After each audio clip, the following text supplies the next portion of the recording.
Thank you so much for joining us today. As you can see, you're supposed to have your pajamas on, so I hope y'all have them on. So I have my girl Naja and my girl Em with me today, and we have some crazy topics to talk about today. So just be on that GOC, okay? So I hope y'all have your wine glasses well. Well, today I am sipping on water.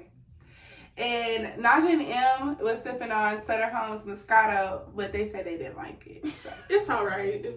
It was okay.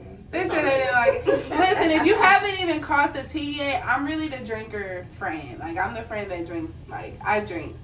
So, but my friends don't really drink like that. But I'm the only one that do. All right, so first thing first. God is good. All the time, friend. And all the time. God is good. Amen. So I already told them what we sipping on. So that's fine and dandy. So Naj, tell them how we came all about. Well, Savannah was my first friend, like in the 3rd grade. Yeah. That's how that came about. I didn't really have friends like that. Yeah, she was playing on the monkey bars, and I seen her playing on the monkey bars. She was alone. So I went and bought my friend because she said she was alone. Well, she really did look alone, so I went to go be her friend. Because I ain't have friends either. That's how me and Emily became friends. Me and Naja, how we became friends? I said you gonna let me talk. I think in high school. Was it high school? Yeah, we became I think friends. we was like in the nursing classes together, and that's when we became friends. We just became friends. Yeah. In Miss Weekends or Miss Middleton, whatever. Yeah, Miss Middleton class. And we was just in classes every year. We took our CNA class together. It was crazy, but We'll get into that. yeah. So actually I've been knowing these two girls since I was in kindergarten. Really? But we just really never really clicked. Like I clicked with Em in 3rd grade. I clicked with Naja. And if you don't know where we're from a small town, Silsbee. Where in like I'm just gonna go ahead and explain it. So in Silsbee, Texas, literally we all go to elementary school, middle school, and high school together. There's no separate schools, okay? Mm-hmm. So everybody knows everybody. We grew up with each other. We all remember each other when we was like in kindergarten. So we've been K through 12th grade together. So if that makes sense. So with that being said, we're also educated, right? So yeah, we're very educated. Yes. We're educated women. Hallelujah. So with us being educated, do you think our hometown prepared us for college? I think so, in my honest opinion. I've had a professor ask me where I went to school just based on how I write papers and stuff. So you're very educated. Yeah, I could tell I'm very educated by, just meeting new people, and they don't even know, like, proper grammar. Yeah. So it's like, That's crazy. Some people spell witch, W-I-T-C-H. There. Yeah, what? There they are. Like, how you not know that? Facebook will show you who knows how to spell. Bruh, listen. Tighten up. Because where be tearing y'all up? No, They that ain't word gonna lie. got When it me. be like I used to be like Y-O-U-R. Like you're welcome. Yeah. I would forget the E. But I know better. I just Oh yeah, yeah. Yeah, so like, I ain't gonna lie, sis taught me a lot. I'm so grateful for those teachers and that curriculum because, baby, what I say, not everybody blessed with that. So, just to get a rundown, a lot of people probably don't know this about me, but I am a major. My major is healthcare administration of public health. And I attend Lamar University, and I will be graduating soon. I ain't gonna tell you a date, but just stay tuned. And go ahead and tell me what your major is. My major is nursing. I'm currently in the nursing program at Lamar University, 1st semester. Yeah, so we're doing really good so far. Hopefully we'll keep that up. Yeah, Very soon. Hopefully. You got it, girl. Okay, go ahead. I graduated from the University of Texas at Austin last May. Period, baby. We smart over here. Where I majored in mathematics and Tell them about it. and I currently attend Lamar University online, where I'm getting my dual Master's of Business Administration and a Master's of Science in Management Information Systems. Oh, that's right, cousin. Masters. Money. Money, period. Naja is the reason why I graduated. Oh my gosh. She stressed me out. Listen, statistics was really hard. I'm really bad at math. And they helped me a little bit. Like, it helped me a little bit. Thank you, Cream.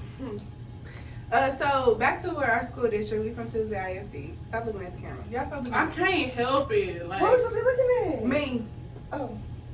Don't look at me. Just look around. Just look at the camera. We're talking Okay. to them. We're going to be talking to them. Yeah, like, they're going to be watching for us. them. So Okay. Oh. try not to be awkward.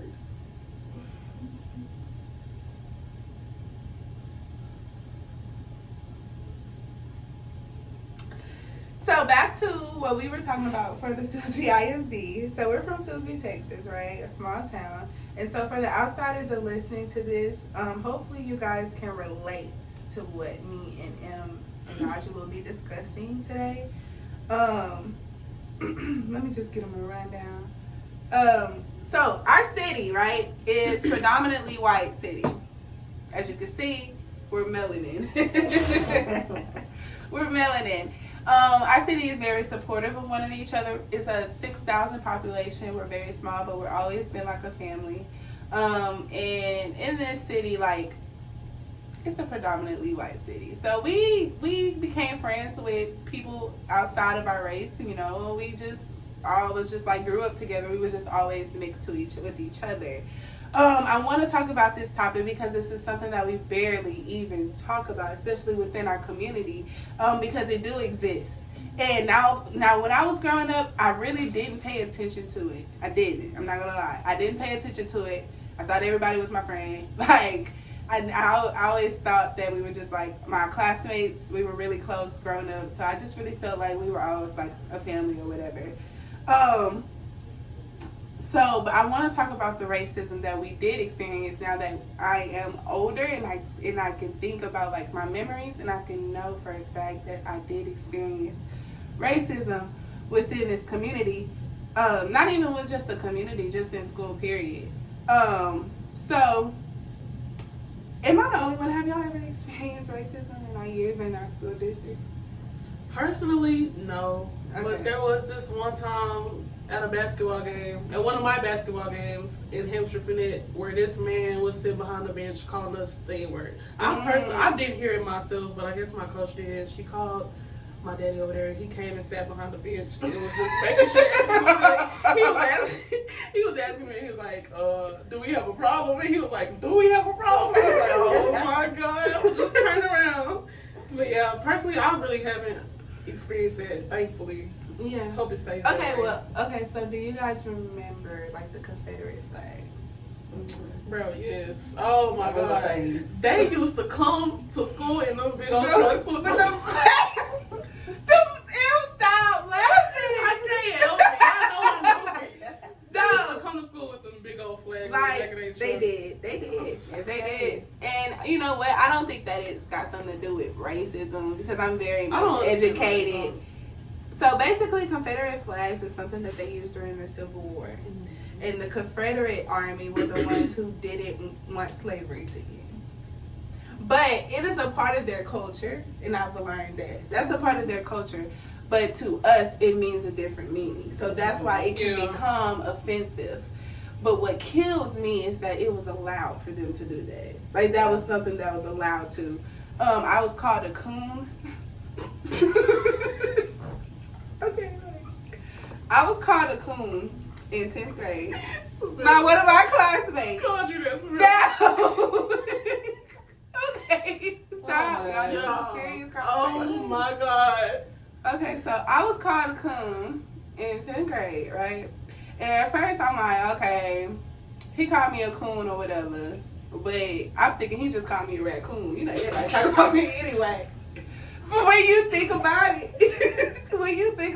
like, if you think about it, back in the day, that's what they called black people. Yeah. Coon. Coon. And the person that called me a coon is known for being like, he the one with the Confederate flags on his truck. Well. So it was like, are you saying that I'm a raccoon like the animal? Or either way, it was wrong. But are you saying it in a racist way, or are you saying it? Bro. So this is what I did. I went and told the principal. Mind you, our principal was black at the time, and when I told her, she was furious. Oh yeah. She was furious. Now the thing that got me, but something else that got me was how when she had asked the teacher about if was said, the teacher was literally right there. His desk was literally in front of the so he teacher. heard him say that. She heard him. Oh, Wait, she who? Oh, okay. She heard him. My teacher heard him say it, but she just didn't do nothing. Mm-hmm. She didn't want to be a part of it. That's crazy. And so I had to deal with that. There was times where my other classmates who, you know, I don't think they really meant no harm. I just think they wasn't just really educated enough. Like one time we was in U.S. history class. You know, and this made me not want to be in honors classes no more, honestly. I didn't want to be in honors classes no more after this. One time in history class, we was playing like a charades game, and the girl, she was playing the name. I remember this. You remember what I told you? Mm-hmm. The name was non-house committee. We was talking about the non-house committee in history. This girl, we was playing charades. So during the charade game, you basically have to say key words for us to get what she was saying. Mm-hmm. Now, I'm on the other team, so I see the word. Then I see her trying to say words that she's trying to explain. This girl says the thing that the Africans don't have. Bro. And I know this girl personally, so I really don't think she meant no harm by her. Yeah, But she was just she was ignorant trying to enough. She was trying to explain it. She was trying to explain it to where they could understand. And I looked when she said it. I looked around, and my only person that caught the tea, like caught it, was my teacher. Wow. She was the only one that caught it, and she was like, she just called her name like, no, because I'm the only black girl in there, so I'm the only one to get it. You know what I mean? Like, I'm not African, but you're saying that Africans don't have houses? Like, what? Like, what that mean? You could have said anything else. Like, I think she could have said anything. You could have said something else. You could have figured out something but else. But it's just, like, some things, like, we do experience that. One time, there was this girl in my classmate. Now, y'all know who I'm talking about. She never, like, every time I walked by her, she will wipe everything that I touch. Oh, my God. So there were teachers, there were substitutes that treated everybody else differently, and I don't want to get into like heavy on the subject too much, but it exists. But what about you, Naja? Have you experienced it? Growing up, I was like the only black person in my classes. I was one of two. And I'll say, I think it was like second grade, back when Barack Obama was like running for president. Mm-hmm. And we had like the mock elections. Yeah. And so everybody in my class, was funny. white. And they were like, oh, who's everybody going to vote for? And of course, me being me, like everybody's like, oh, we're going to vote for Barack Obama, blah, blah, blah, blah, blah. Of course, I was going to vote for him anyways. But everybody else like, oh, that's what we're going to vote for. And then like the results came out, and like I was the only one in my person that voted for Barack Obama. So I was like so ashamed. And I was like, dang, I felt so ashamed. And then there was this girl who, I think we were in second and third grade too, and she was like, black people can't be smart. Like she just thought like we were dumb and, all this and that. And I think she said more things to me, but I can't remember like exactly. I know my mama was heated about it. I grew up and really I forgot about the situation up until I think like 2020. I think it was 2020, 2019 or something. There was a lot going on with like racism. I think it was like around the time with George Floyd and stuff like that. And she texted me, she DM'd me and was like, I'm so sorry for what I did to you and said to you years ago, but I had like forgot about it. Yeah. And I mean, now to this day, like I have no problems with her. She's a really nice person. I think a lot of her influence maybe came from her parents. Yeah. And what they were teaching her. So it's like, now that we're older, like, I've had conversations with her. Like, she's opened up to me and said some things, and we've just had, like, deep conversations. And so I think a lot of racism in our city does stem from, like, people's parents. Not knowing. That not knowing. But then their parents, like, pushing this agenda on them, But the older that we grew up, like, I mean, they knew that I was smart, like, I was present, like, I just wasn't somebody they could just talk too crazy. But, I mean, yeah. Yeah, it's just something that we really had to learn. I feel like this is why I never really took offense of the girl that was in class that did the charades thing, or the girl that used to never wanted to be around me, or wipe everything that I touched before she touched And to it. the girl that would wipe her stuff down with her, I mean, we had our moments too. Like, Yeah. I know You know how what she I'm talking about? was. Yeah, like, and we had to, I'm not gonna lie, I didn't want to be in honors classes no more because of it. Honestly, I'm really being honest. I never felt comfortable. I never felt comfortable. I felt like if I raised my hand in a class, like, and the teacher would call on me, they'll all like roll their eyes type thing. Like, oh, here we go. Like, you know, it was like I never felt really accepted into that. But now that I'm looking back on it, I'm kind of glad that I actually did conquer some things, because I could have just spazzed out. Yeah. You know what I mean? But I did it. I kept my cool. And especially, like, I remember in 5th grade, oh my God. It still sticks to me to this day. In 5th grade, I was bad in math. I'm still bad in math. Y'all know that. I raised my hand and I asked the teacher. I asked her a question, and she said, "That's pathetic." Pathetic. She called me pathetic because I asked her a question. That's your job. Okay. To teach. I'm trying to think who got in 5th grade. 5th grade you was math on my teacher. team. Mm-hmm. Oh yeah, I didn't like her. Yeah. Oh, I think I know who you're talking about too. So it was she was an old lady. So literally, 5th grade. after she did that, I went home and told my mama, and my mama called her people. You know how my people be. They're crazy. So she called her people or whatever. My mama called everybody. They went to Laura Reeves. They set it up. And, you know, the principal talked to me. She was like, you know, you can open up and ask any question you want to ask. You know, she just gave me reassurance. Like, you know. And then 2 days later, the teacher retired. And so you know that all the classmates, everybody was like, "Ooh, Savannah got her fired. He got her fired." And so it was a big thing. And I remember my English teacher at the time. They were my English teacher and my math teacher were really, really close. And she got up and like totally humiliated me. She was like, "If you think that anybody, y'all, like any kid or anybody, I don't care if your mama's this or that, y'all could never make us retire or anything, because this is something that we're called to do." Like, made me feel bad, but I've never like said like, "Oh, I got her fired." I actually felt kind of bad. Yeah. You know what I mean? But she made it seem like because of my race that I was, you know, that I had like, it's like, not because of my race, but because I had power. It's like I had some power. Like, she was trying to say that I think that I have power. You know what I mean? And so that kind of affected me a little bit too. I'm not gonna lie. Just like me, just asking teachers questions, I'd rather just figure it out myself. You know, but that's like just the worst experiences I've ever had in that district. But they taught me a lot, though. I'm not gonna lie. I'm not gonna knock them down, though, because I probably would be dumb as a box of rocks without them.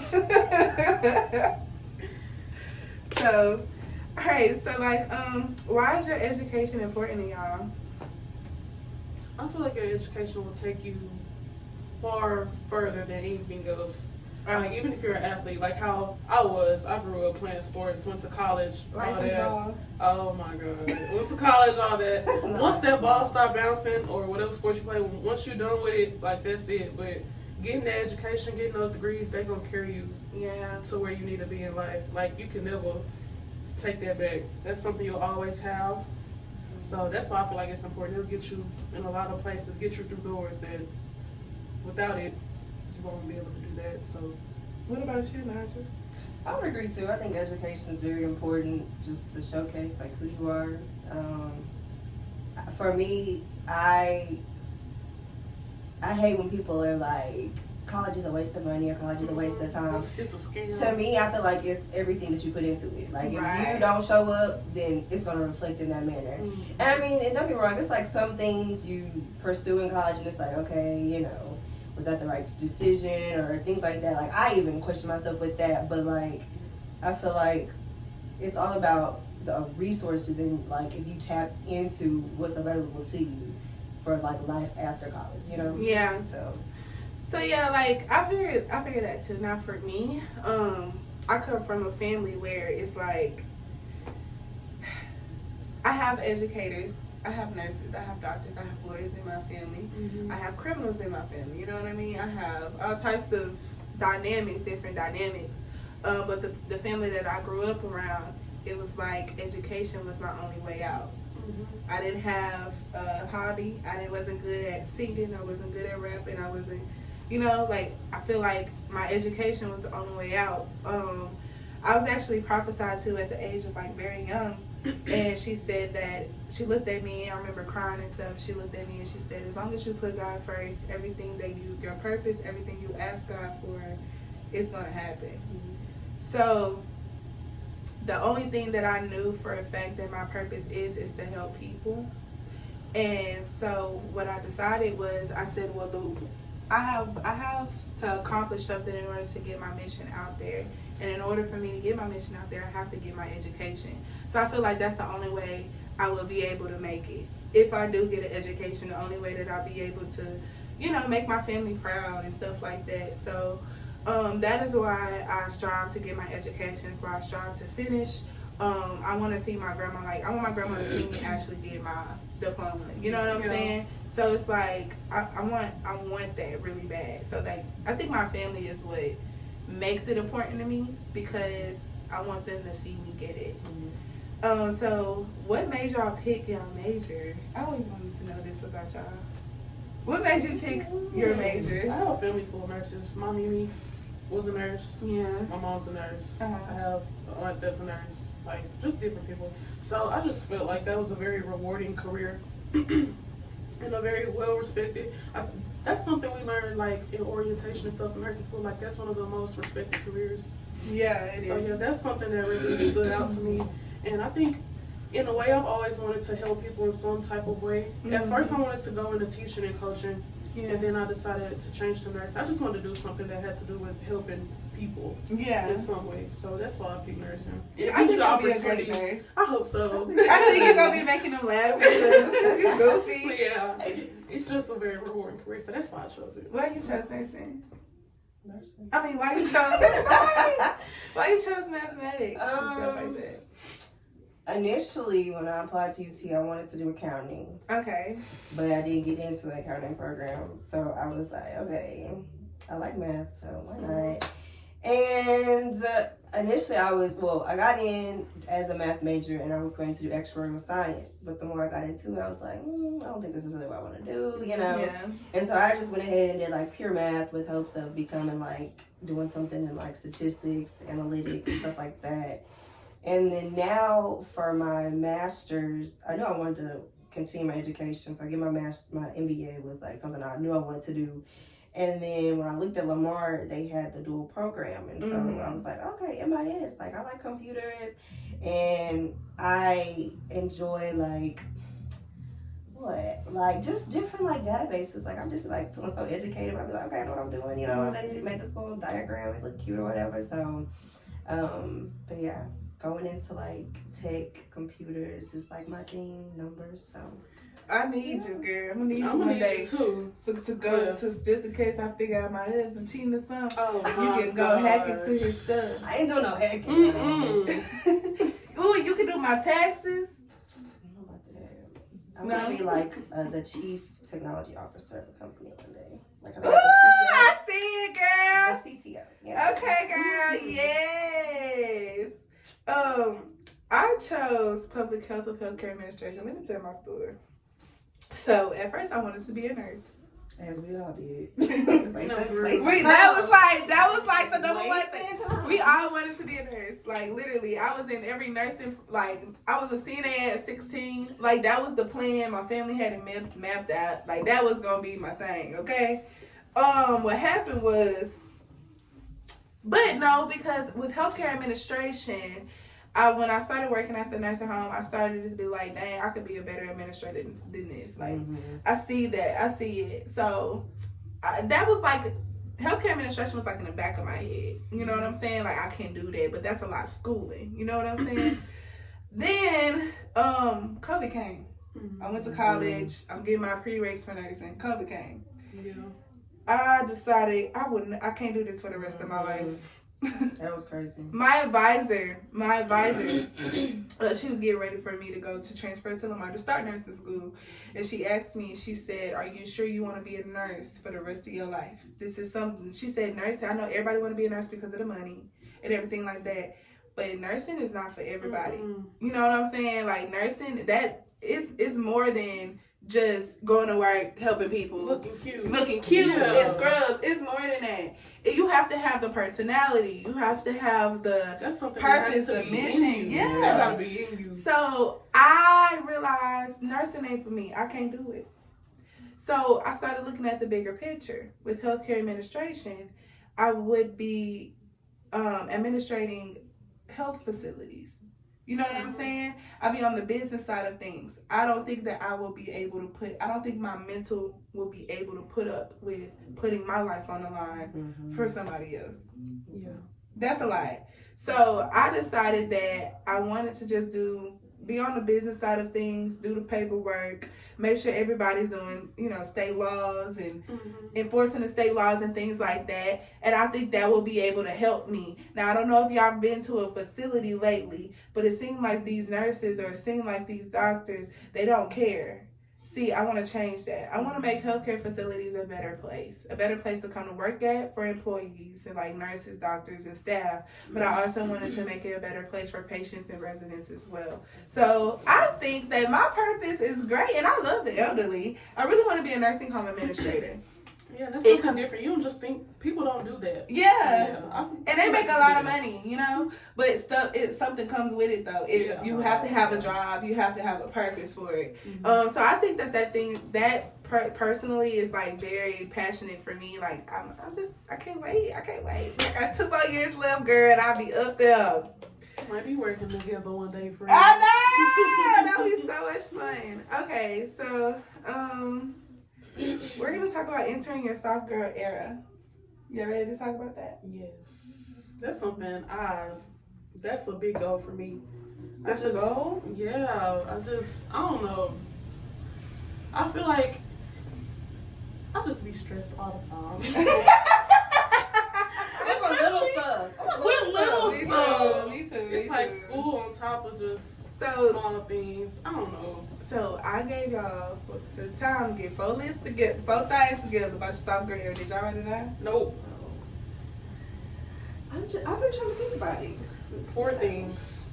Like when you say 4 things, like what? Like, okay, let me tell you the definition of soft girl era because a lot of people are confused about what that is. I told this man I was in the soft girl era one time. He said, "What that mean? What?"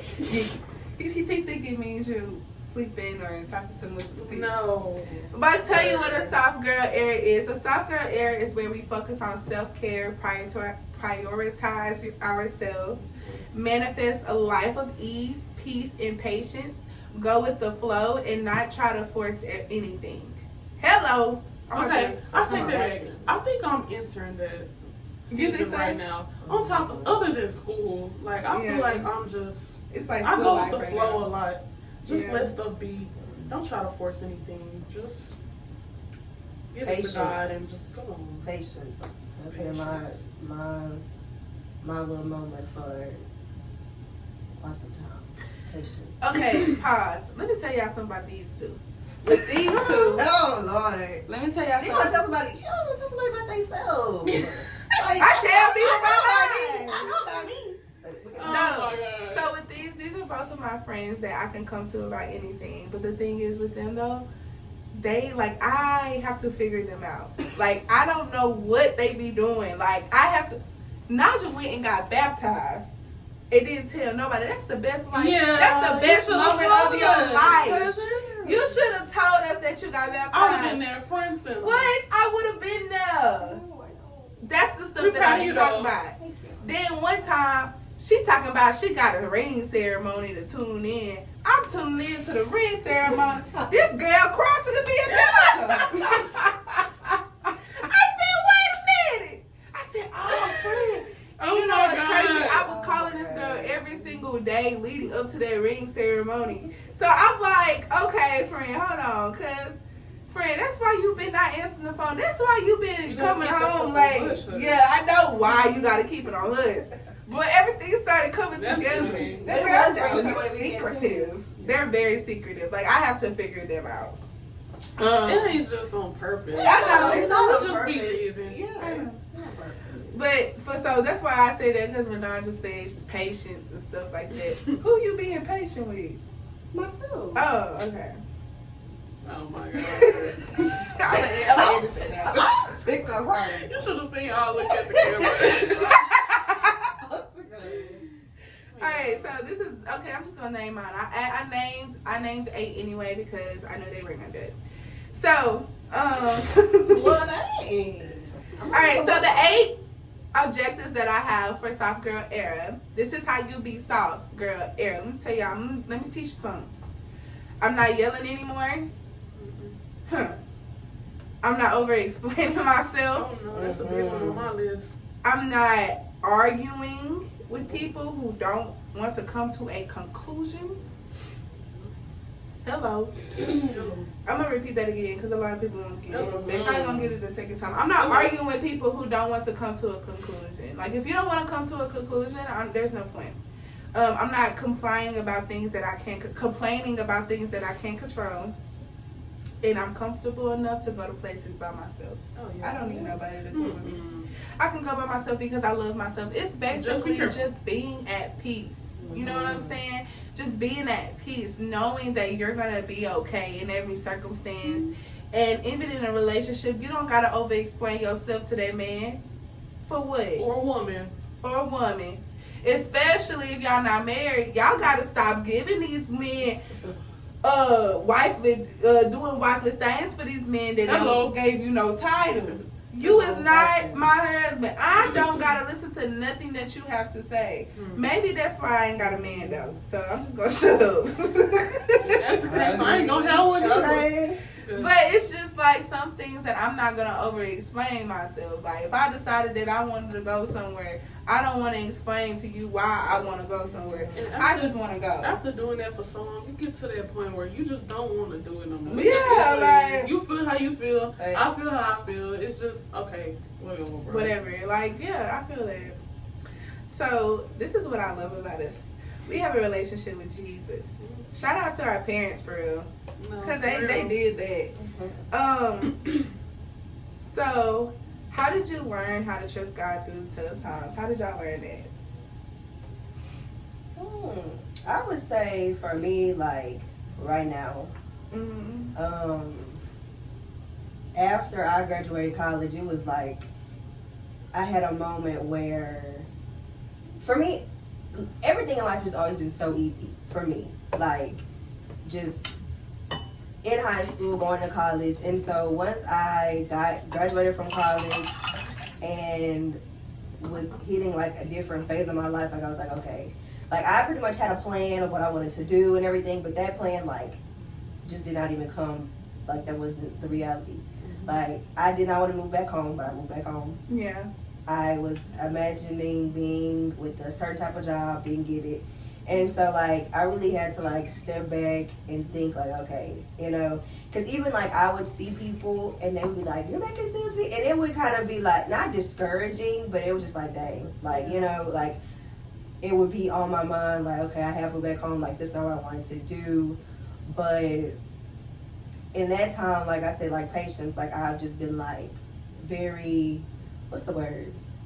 With myself. Like, Self-doubt? not self-doubt, not forgiving, but like, what's the word I'm thinking about? Patient with yourself. I'm just patient with myself. Like, I'm not so hard on myself. Yeah, I'm not so hard on myself. Like, I'm just letting things like be and realizing, like, you know, if it was meant for me to have this, like, I would have it. So it's like the fact that I've dealt with like certain rejections and like acceptances. It's like it's all happening when it's supposed to happen, and I'm happy like that I have a family that like supports me through my rejection. And I don't have to be alone and by myself dealing with these things. Like, I can, you know, be like, okay, like, I was rejected from this, but we're gonna work it out. Like, we're gonna figure out what's gonna happen next. You know, like, they're just still supporting me. So I feel like in that sense, like, God has really like let that be my lesson, like, for the past almost a year now. It's like patience. Like, just take your time, like, when it's the time, I'll let it happen for you. Like, nobody else is gonna move it, nobody else is gonna change it. Like, when I'm ready for you to have this and do this, you're gonna do it. So Okay. I agree. yeah. I can feed off of that because right out of high school,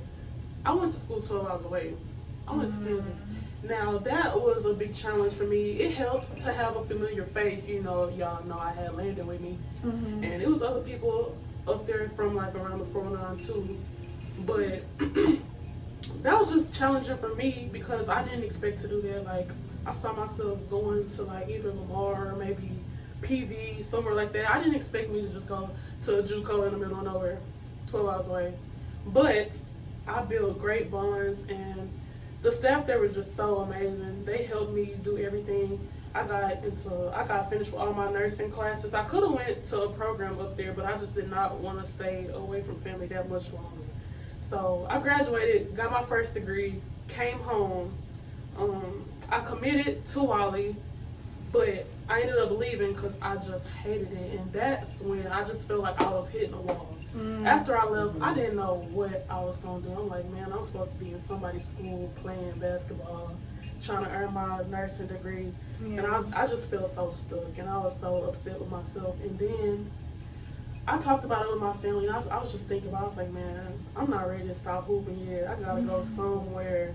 And thankfully, I had this connection with a coach that wanted me straight out of high school, and I didn't go because Dodge was just a better option for me at the time. So I hit him up, and we talked a little bit, and he was saying how he had one last scholarship left, but he thought he had this girl in mind, but he thought that I would be the better player. Look at God. I was like, oh my God, that's God right there. Yeah. So I ended up going there. I got the opportunity to hoop one more year. I got another degree, and now I'm back home in nursing school around my family and my friends. So that God is good, y'all. Yeah, he is. He was always with me makes through a all way. that. Yeah, For he real. makes and it timing, way. like Naja said, he gonna let stuff happen when it's supposed to happen, not when you want it to happen. So Yeah. Yeah, he is absolutely good. You know, I have to have a relationship with God. I would not be here without him. There's no physically way. Y'all don't know this, but my mama said it a little bit in the first episode. How she had miscarriages before me. I'm not supposed to be here. I had a hole in my heart when I was in her womb. Like, you know what I'm saying? Yeah. And so it's like that happened. And with my anxiety and depression, a lot of people in this world have anxiety and depression. They end up committing suicide, but I didn't. God kept me. So it's like, I feel like my relationship with God just stems from me just being his child, period. You know what I'm saying? Like, I can't live without him. I can't breathe without him. It's just something that I do. And with me being prophesied to, when that woman told me that God said, as long as you put me first, then everything you want, everything you desire will happen. So when I don't put him first, then everything falls. Yeah. And I realized that it's like when she prophesied that to me, it was like a gift and a curse at the same time. But it's really not a curse for real, because that's what we're supposed to do. Yeah. So it's like, when I don't put God first, my life just comes and crumbles. Yeah. You know, he's trying to get my attention because he's sitting here for a purpose. I'm not supposed to be here. Like, you know? So I really just have to. Tough times. So, yeah, like, through the tough times, God kept me. Just because of his promise, just because of his purpose. And I'm here on a mission. So I can't wait to see what God has in store for me and for you guys as well. I can't wait till we take trips. I know. We We need gotta some get out the money. Group chat. We need some money on it. We And never we make it out the group chat. Hi! Thank you guys. So we're back. Thank you guys so much for listening to us. It was such a pleasure of just talking about those certain topics within our community. Now, I understand that a lot of people that be sitting in the pod with me, they're probably not from where I'm from, but hopefully some way, somehow you can relate to us and relate to what we talked about. So I want to take the time to highlight community leaders that is in our community, which is Silsbee, Texas. just being from a small town, period, you know, it's like we're kind of limited. Well, we're not limited, but sometimes our thought process can make us limit to things that we can do and use our talents and everything like that. And it takes people to make that realize that for us. There's a lot of mentors in our community. There's a lot of people who actually put time, dedication, effort into the youth to make them just like be a better person. And while they do that, they make our community just a better place, period. So me and Naja came up with a list of people who actually impacted our community then and now. So I'm going to go ahead and name those people. First up, we have Tilu.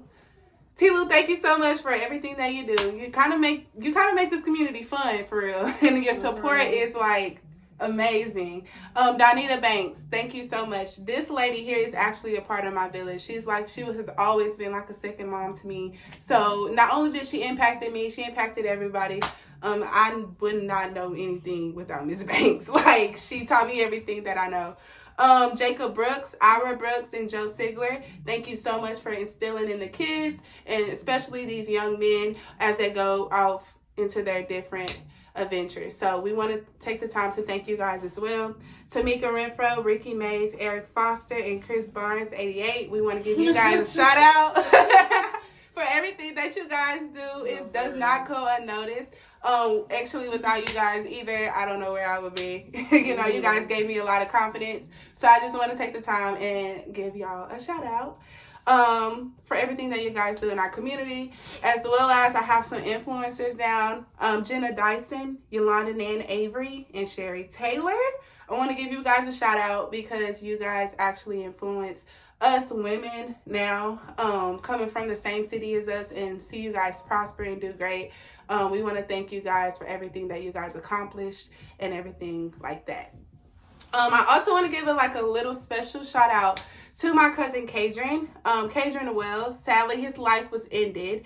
But in his lifespan, I believe he influenced young people's lives. The way he lived, his humor, the way he was always respectful. He shined a huge light. And he showed that you can still be yourself and live your truth and still make it out. I know if he was still here, he would have made an even bigger impact. So I saw him seed into young people. He always looked out and showed people no matter what your circumstances are, there's always a bigger picture.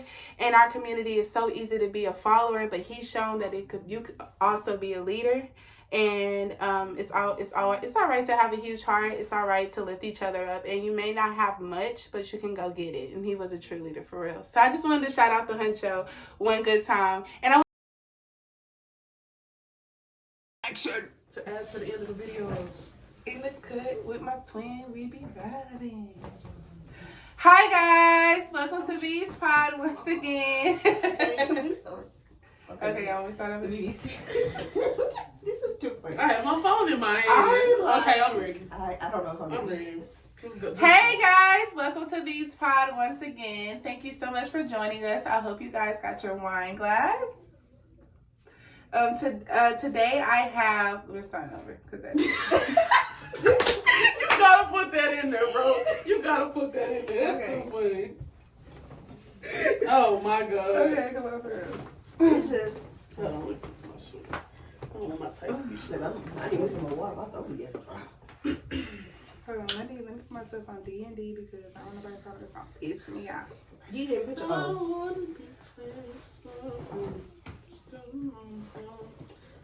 I just. Okay. Hi guys, welcome to V's Pod. Woo! Naja, you're really about to make me mad. I'm sorry. Like, Okay, let's restart. I don't know how to see it. No, for real, I'm like trying to. Come close. Oh, my collar look crazy. It's like. okay. All right. I be like stronger than you. Yeah, I should have said something yesterday because that tastes like water with a hint of lemon. I don't What that? like it. You don't like it? I do like it. It's just. Well, I got some Bacardi. Okay, I'm ready. Oh shit. I'm ready. I'm serious though. Hey guys, welcome to V's Pod. Woo! thank you so much for joining episode 4. So I hope you guys have your blankets, your wine glass. You don't need tissue today. You might. You might. All right. So I have Naja's here and I have M's. For what, Naja? Sorry. My shirt had popped open. Naja, please don't say